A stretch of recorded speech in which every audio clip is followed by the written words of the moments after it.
सांगली जिल्ह्यातील कवठेमहांकाळ तालुक्यातील 166 क्रमांक रत्नागिरी नागपूर राष्ट्रीय महामार्गावरील कुची येथे अज्ञात चोरट्यांनी बांधकाम साहित्य चोरी केल्याची धक्कादायक घटना उघडकीस आली आहे। या घटनेमुळे परिसरात एकच खळबळ उडाली असून नागरिकांमध्ये भीतीचे वातावरण निर्माण झाले आहे। याबाबत रोहन रणजित शिंदे वय वर्ष 26 राहणार कुची यांनी कवठेमहांकाळ पोलीस ठाण्यात फिर्याद दाखल केली आहे।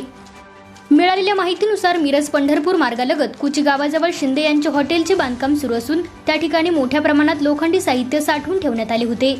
दरम्यान दिनांक 15 एप्रिलच्या सायंकाळपासून ते 16 एप्रिल रोजी सकाळी 8 वाजेपर्यंतच्या कालावधीत अज्ञात चोरट्यांनी संधी साधत या ठिकाणावरून मौल्यवान साहित्य चोरून नेले आहे।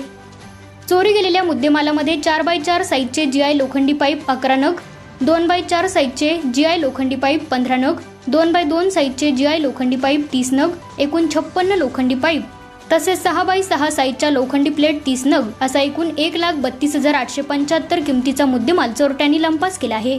घटनेची माहिती मिळताच कवठेमहांकाळ पोलिसांनी तात्काळ घटनास्थळी धाव घेत पंचनामा केला असून अज्ञात चोरट्यांविरोधात गुन्हा दाखल करण्यात आला आहे। सध्या या प्रकरणाचा अधिक तपास कवठेमहांकाळ पोलीस करीत आहेत।